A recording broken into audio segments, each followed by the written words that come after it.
Hello everyone, आज का मेरा वीडियो है एक्साइटेड स्टेट्स पर। सिंगलेट एक्साइटेड स्टेट और ट्रिपलेट एक्साइटेड स्टेट के बारे में आपने सुन रखा होगा। इसी टॉपिक पर मैं इस वीडियो के अंदर डिस्कस करने वाली हूँ। तो जब भी किसी एटम से मॉलिक्यूल बनता है तो एक से ज़्यादा एटम्स कंबाइन होते हैं और एटॉमिक ऑर्बिटल्स जो होते हैं वो फ्यूज होके मॉलिक्यूलर ऑर्बिटल्स बनाते हैं। और मॉलिक्यूलर ऑर्बिटल्स में जो इलेक्ट्रॉन्स रहते हैं वो जनरली पेयर्ड रहते हैं। ग्राउंड स्टेट में इलेक्ट्रॉन्स पेयर्ड रहते हैं, जोड़े में रहते हैं।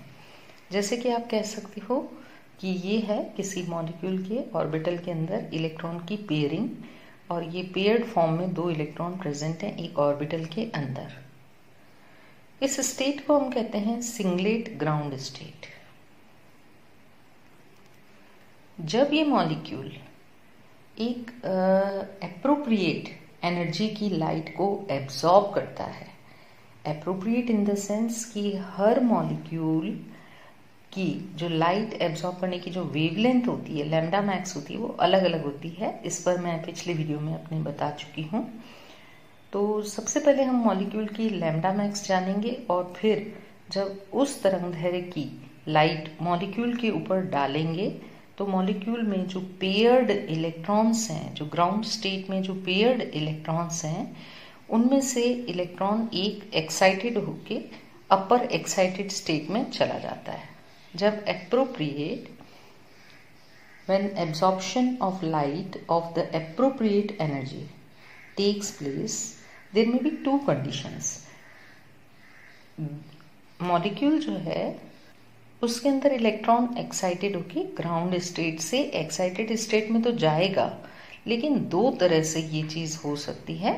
उन्हीं 2 चीजों को हम सिंगलेट स्टेट और ट्रिपलेट स्टेट कहते हैं। आइए देखें दोनों में क्या अंतर है। पहली चीज है कि यदि मॉलिक्यूल में हम देखें कि ग्राउंड स्टेट में जो 2 इलेक्ट्रॉन एक ही ऑर्बिटल के अंदर थे, उन दोनों की स्पिन जो थी वो ऑपोजिट दिखाई दे रही है। और आफ्टर एक्साइटेशन जब ग्राउंड लेवल से एक इलेक्ट्रॉन ऊपर चला जाए, यानी कि एक्साइटेड स्टेट में चला जाए, तब भी दोनों की स्पिन ऑपोजिट ही हो। यहाँ आप देख रहे हैं, यहाँ पर भी स्पिन ऑपोजिट ही है। तो इसको हम कहेंगे कि ये जो स्टेट बनी है, ये तो थी लाइट के एब्जॉर्प्शन से पहले और ये है लाइट के एब्जॉर्प्शन के बाद। तो लाइट के एब्जॉर्प्शन के बाद यदि इलेक्ट्रॉन ग्राउंड स्टेट से एक इलेक्ट्रॉन एक्साइटेड स्टेट में चला तो जाए, पर उसकी स्पिन वही रहे, बदले नहीं।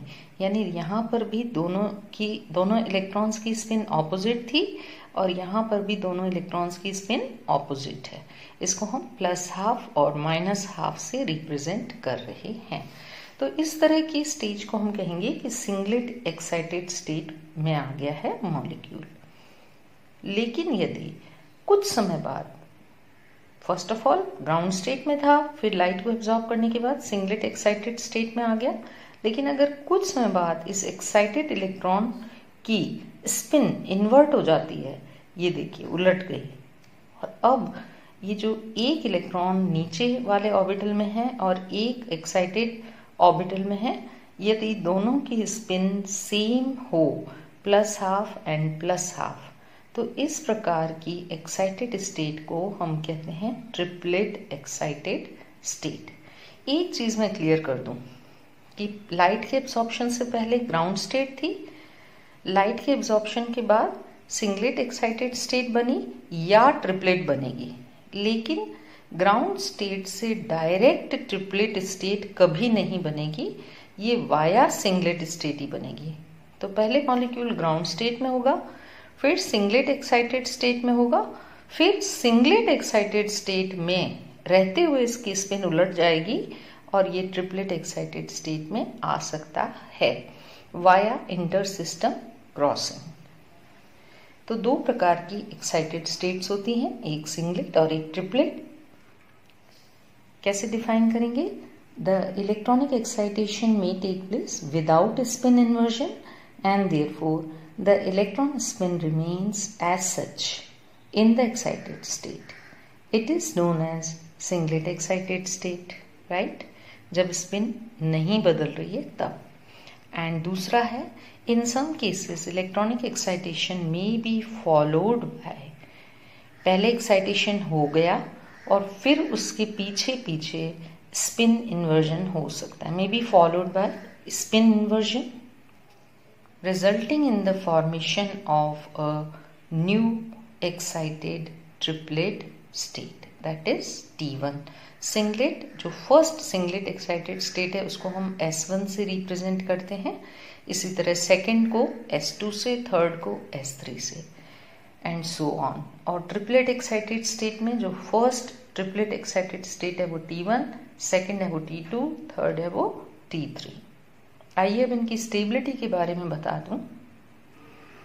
A triplet state, that is T1, is more stable than corresponding excited singlet state because in T1 state electrons do not get very close to each other due to their parallel spins।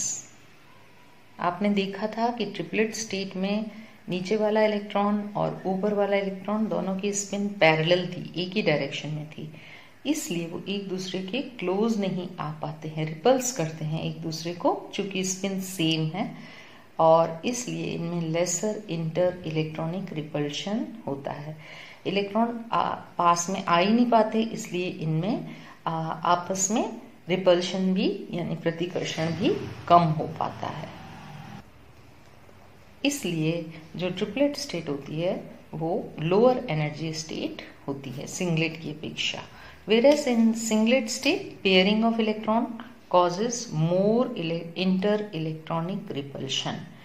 Singlet excited state में आपने क्या देखा कि electron ground state से excited state में चला तो गया है, पर अभी भी दोनों की जो स्पिन है वो ऑपोजिट है, इसलिए वो पेयरिंग रहती है उनकी, इसलिए उनमें इंटर इलेक्ट्रॉनिक रिपल्शन भी ज्यादा होता है। सेम स्पिन नहीं है, ऑपोजिट स्पिन है, इसलिए ये मैं पहले ही बता चुकी हूँ। Direct excitation of electrons in ground state to triplet state is not possible and hence one can get T1 state via S1 state. Direct आप S0 से T1 स्टेट में नहीं भेज सकते हो इलेक्ट्रॉन को, ये वाया S1 स्टेट होता है। पहले इलेक्ट्रॉन S0 में था, फिर S1 में गया एंड देन वहां पे स्पिन उसका उलट गया, तब वो T1 में पहुंचेगा। चुंबकीय क्षेत्र, जो बाह्य चुंबकीय क्षेत्र होता है, जो एक्सटर्नल या अप्लाइड मैग्नेटिक फील्ड होता है, उसमें सिंगलेट स्टेट जो होती है वो केवल एक लाइन देती है और ट्रिपलेट स्टेट जो होती है वो 3 फोल्ड स्प्लिटिंग देगी। क्यों? ये मल्टीप्लिसिटी चेक करने का एक फॉर्मूला है जिसको अपन देख लेते हैं। ये देखिए कैसे चेक करेंगे। फॉर्मूला ये है, मल्टीप्लिसिटी चेक करनी हो तो 2s + 1, जहां s क्या है, sum of all the electron spins, जितनी भी इलेक्ट्रॉन स्पिन्स हैं उनको जोड़ देना है। तो यदि मुझे सिंगलेट स्टेट की मल्टीप्लिसिटी निकालनी है, यही फॉर्मूला यूज करूंगी। और वैल्यूज कैसे रखी, ये 2 रख दिया मैंने यहाँ, s की जगह पर मैंने क्या रखा, +½ और -½ को जोड़ दिया। एक इलेक्ट्रॉन की स्पिन +½ है, एक की -½ है, दोनों को जोड़ दिया, क्योंकि यहाँ लिखा है ना सम ऑफ ऑल द स्पिन्स, और फिर बाद में +1 है तो ये +1 लिख दिया। +½ और -½ मिलकर जोड़कर 0 हो जाएगा, तो 2 से मल्टीप्लाई करेंगे तो ये भी 0 एंड टोटल जो रिजल्ट आएगा मल्टीप्लिसिटी वो 1 आएगा। तो मैं अप्लाइड मैग्नेटिक फील्ड में ये केवल एक लाइन देगा, सिंगल लाइन देगा। जबकि ट्रिपलेट में देखिए आप कि एक इलेक्ट्रॉन की स्पिन +½ है, दूसरे की भी +½ है, दोनों मिलकर 1 हो जाएंगी। और जब इस फॉर्मूले में आप रख रहे हो तो 3 वैल्यू आ रही है मल्टीप्लिसिटी की। तो ये मान लीजिए अप्लाइड मैग्नेटिक फील्ड है हमारा। जो सिंगलेट एक्साइटेड स्टेट है वो इस तरह से एक लाइन देगी, और जो ट्रिपलेट है वो इस तरह से 3 लाइन्स देगी, एक ऊपर की ओर, एक नीचे की ओर, एक इस direction. So this is all about singlet and triplet excited states. इनका यूज़ हम अभी अगले वीडियो में करने वाले हैं, जेब्लॉन्स्की डायग्राम जब मैं आपके साथ डिस्कस करूँगी। आई होप आपको ये टॉपिक समझ में आया होगा। Thank you very much.